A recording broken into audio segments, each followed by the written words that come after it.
جن ذات قسط نمبر 3۔ یاسف غلط نہیں کہہ رہا تھا۔ اس واقعے کو زیادہ عرصہ نہیں ہوا تھا۔ یہ گزشتہ سال ہی کا واقعہ تھا۔ وہ ایک سکھ لڑکی کلونت کور تھی، بڑی بڑی ہرنے جیسی آنکھوں والی کلونت کور، بوٹا سے قد والی کلونت میری اور یاسف کی وحشتوں کا شکار ہو گئی تھی۔ کچھ ہی دن میں اس کا ذہنی توازن بگڑ گیا تھا، کیونکہ وہ ہم دونوں میں سے کسی ایک کو بھی دیکھنے سے قاصر تھی۔ وہ ہمیں صرف محسوس کر سکتی تھی۔ پھر اس نے ایک کنویں میں چھلانگ لگا کر جان دے دی تھی۔ یہ واقعہ میرے ذہن میں تازہ ہو گیا تو پھر میں نے یاسف سے گلہ نہیں کیا۔ نرگس کے معاملے میں جو اندازہ یاسف نے لگایا تھا، وہی قیاس کلونت کور کے بارے میں میرا تھا۔ میں سمجھ گیا تھا کہ یاسف اس آدم زادی پر مر مٹا ہے۔ پھر اس سے پہلے کہ یاسف کو میرے ارادے کا علم ہو جاتا، میں کلونت کور کو اٹھا کر لے گیا تھا۔ خیر، پچھلے قصوں کو چھوڑ اے یاسف، میں نے اسے مخاطب کیا، یہ بتا کہ تو کس خطرے کا ذکر کر رہا تھا؟ اس آدم زادی نرگس کا باپ مولوی کفایت اللہ کا بڑا کایا نکلا، یاسف بتانے لگا۔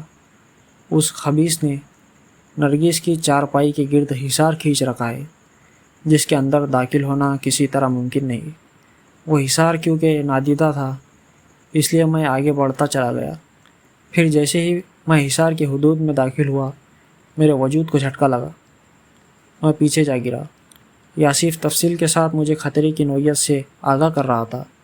جھٹکا لگنے کے بعد ہی مجھے معلوم ہوا کہ وہاں نادیدہ حصار کھینچا گیا ہے۔ شک تو مجھے پہلے ہی ہو گیا تھا، جب مجھے جہانگیر کے مقبرے میں چھوڑ کر یہاں واپس آیا تھا۔ نرگس کا باپ اس وقت نماز پڑھ کر واپس آ چکا تھا۔ حویلی میں کئی مرد اور عورتیں مولوی کا انتظار کر رہی تھی۔ کسی کو وہ پانی دم کر کے دے رہا تھا، کسی کو تعویذ۔ پھر میں نے اس کے بارے میں مزید معلومات حاصل کی تو ذرا پتہ لگا کہ جن عورتوں یا مردوں پر جنات کا یعنی ہمارا اثر ہو جاتا ہے، مولوی ان کا علاج کرتا ہے۔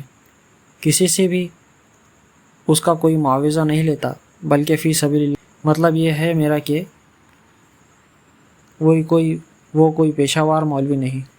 بطور تحفہ بھی کوئی اسے کچھ دینا چاہتا ہے تو قبول نہیں کرتا۔ انارکلی بازار میں اس کی دکان ہے، کپڑوں کی بڑی دکان۔ بہرحال میں اس لیے رکا رہا اے الیالیش کہ کہیں نرگس تک پہنچنے کے لیے تو بھی میری ہی طرح نادانستگی میں اس نادیدہ حصار سے نہ ٹکرا جائے۔ اس زبردست جھٹکے کا اثر اب تک مجھ پر ہے۔ یاسف یہ کہہ کر خاموش ہو گیا۔ یاسف نے جو معلومات حاصل کی تھی، ان کے مطابق نرگس کا باپ مولوی کفایت اللہ واقعی خطرناک آدمی تھا۔ ہمیں نرگس اور مولوی دونوں ہی سے دور رہنا چاہیے تھا۔ اس کے ساتھ ساتھ میں کچھ اور بھی سوچ رہا تھا۔ کہیں یاسف نے مجھے نرگس سے کہانی نہیں سنائی؟ یہ بات بہرحال خارج از امکان نہیں تھی۔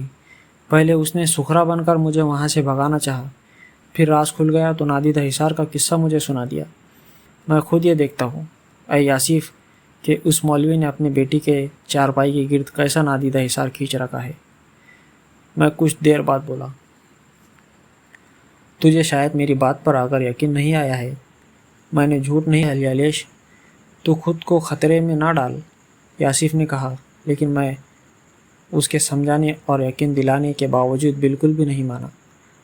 اگر تو بزد ہے تو پھر ٹھیک ہے، خود چل کر دیکھ لے، یاسف نے کہا۔ تو بھی چل میرے ساتھ، میں نے آگے بڑھتے ہوئے کہا۔ یاسف میرے ساتھ ہو لیا۔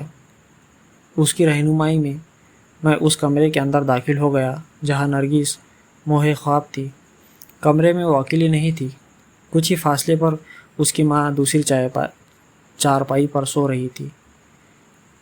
میں اسے شام کو دیکھ چکا تھا۔ کمرے میں لالٹین کی دھیمی روشنی پھیلی ہوئی تھی۔ میں نرگس کی چارپائی کی طرف بڑھنے لگا تو یاسف نے مجھ سے کہا، میں احتیاطی سے کام لوں گا۔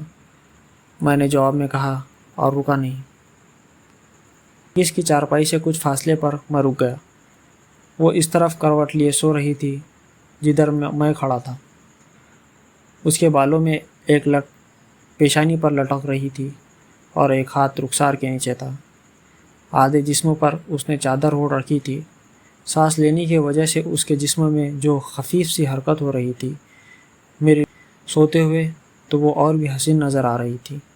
میں ایک عالم وارفتگی میں اس کی طرف بڑھتا چلا گیا، جیسے کوئی قوت مجھے کھینچ لیے جا رہی ہو۔ اس وقت نہ تو مجھے کسی خطرے کا احساس تھا، نہ کوئی احتیاط مت نظر تھی۔ پھر اگر یاسف بر وقت مجھے مزید آگے بڑھنے سے نہ روک دیتا تو نہ جانے میرا کیا حشر۔ اس نادیدہ حصار سے ٹکرا کر مجھے معمولی سا جھٹکا ہی لگا تھا، لیکن اس سے مجھے حقیقت کا علم ضرور ہو گیا تھا۔ یاسف واقعی سچ بول رہا تھا۔ اس کے ساتھ مجھے نرگس کے باپ مولوی کفایت اللہ پر شدید غصہ آیا، جس نے گویا حسن کے خزانے پر پہرے بٹھا۔ یہ غصہ اپنی ناکامی پر جھنجھلاہٹ کا نتیجہ تھا۔ آجا اے یاسف، اس مولوی کی خبر لیتے ہیں، میں نے غصے میں کہا۔ ظاہر ہے وہ بھی یہیں کہیں کسی کمرے میں سو رہا ہوں گا۔ یاسف کے ساتھ میں نرگس کے کمرے سے نکل آیا۔ میرا مشورہ تو یہ ہے اے علی علیش کہ یہاں سے چل ہی چل۔ مولوی کو چھیڑنا بالکل بھی صحیح مناسب نہیں، وہ بہت خطرناک آدمی لگتا ہے۔ یاسف نے مجھے سمجھا۔ تو اس سے ڈر رہا ہے؟ تو چلا جا، میں تجھے نہیں روکوں گا۔ مولوی کے لیے میں اکیلا ہی کافی ہوں۔ مجھے اور بھی غصہ آ گیا۔ لیکن یہ بھی تو معلوم ہو کہ تو چاہتا کیا ہے، یاسف کہنے لگا۔ رائٹر سنجیدہ خاتون، ترمیم عرفان عارفی۔ اب اس کے بعد کی قسط اگلے ویڈیو میں آئیں گے انشاءاللہ۔ اور ہاں، چینل کو سبسکرائب کرنا نہ بھولے، اسی امید کے ساتھ آپ سے لیتے ہیں وداع۔